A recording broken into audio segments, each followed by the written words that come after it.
नयाँ कामको सुरुवात 2008 साल अषाढ 1 गतेका दिन त्यो बेलासम्म नाता र दाता मात्र नियुक्ति गर्ने पद्धतिलाई अन्त्य गरेर योग्यता, क्षमता र दक्षताका आधारमा मुलुकमै सुशासनको एउटा अनुभूति गर्ने संस्था स्थापना गर्न सफल हुनुभएको थियो।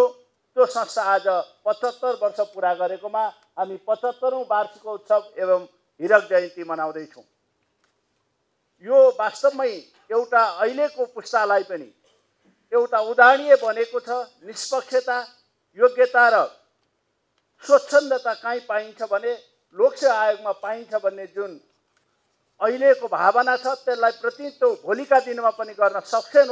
लोकसेवा आयोग त्यो मात्र होइन, अन्य संवैधानिक निकायहरू पनि जनताले आशा र भरोसा गरे गरी अगाडि बढ्न सफल हुन्। त्यो म सर्वप्रथम शुभकामना दिन चाहन्छु।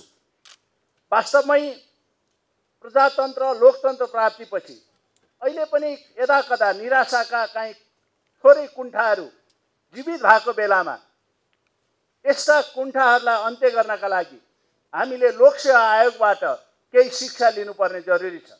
विशेष गरी राजनीति नेतृत्वले यो बेला फेरि पनि भने नेतृत्व वर्गले ठाउँ पाउने बित्तिकै नाता र दातालाई प्रश्रय दिन्छन् भन्ने जुन अनुभूति छ त्यसको अन्त्यका लागि पनि संस्था यस्तो होस् जसले लोकसेवा आयोग जस्तो गरोस्, जहाँ निष्पक्षता भन्दा बाहेक केही हुँदैन, योग्यताको कदर हुन्छ, क्षमताको कदर हुन्छ भन्ने भान जनतामा सिर्जित गर्न सकियो भने हामीले ल्याएको लोकतान्त्रिक पद्धति र यो संविधान अझ दह्रो रहने विश्वास मैले लिएको छु। म उठ्दै गर्दा सम्माननीय प्रधानमन्त्रीले मलाई जिस्क्याउँदै हुनुहुन्थ्यो, भर्खर 12 बजेछ तपाईको बोल्ने पालो आयो भनेर। यसको मतलब यो हो, समयमा काम गर्ने सिक्ने परम्परा पनि हामीबाट सुरुवात होस्। वास्तवमा यो हीरक जयन्ती 75औं वर्षमा आज हामी प्रवेश गरेका छौँ। हीरक जयन्ती मनाउने अवसर सम्माननीय राष्ट्रपतिज्यूबाट आज उद्घाटन भयो। यो पनि सबैले पाउँदैनन्। वर्तमान राष्ट्रपतिले पाउनुभयो, भोलिकाले पनि पाउँदैनन्, हिजोकाले पनि पाएका थिएनन्। त्यसैका अवसरमा पनि म सम्माननीय राष्ट्रपति र सबैलाई हार्दिक बधाई र धन्यवाद ज्ञापन गर्न चाहन्छु। मैले अरू कुरा गरिन, अहिले भर्खरै सङ्घीय निजामतीको कुरा पनि लोकसेवा आयोगका अध्यक्षज्यूले अहिले आफ्नो मन्तव्यमा उल्लेख गरेर जानुभयो। म तपाईहरुलाई अनुरोध गर्न चाहन्छु, वास्तवमै लोकतन्त्र प्राप्तिपछि, संविधान जारी भइसकेपछि देशमा संघीयता, स्थानीय लेभलमा, प्रदेशमा र सङ्घमा संघीयताको अनुभूति गराउनका लागि यो कानुन असाध्यै महत्त्वपूर्ण थियो। संविधान पछाडि सबभन्दा महत्त्वपूर्ण कानुनका रूपमा हामीले यसैलाई लिएका छौँ।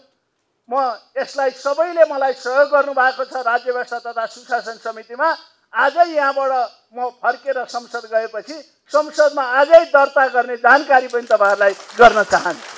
यो एकदम शुभ अवसर नै हो। लोकसेवाको जन्मको दिन निजामती ऐन पनि आज संसदमा जन्मेर आउँदैछ। यो खुसीको कुरा हो। फेरि पनि म तपाईहरुलाई धन्यवाद दिन चाहन्छु।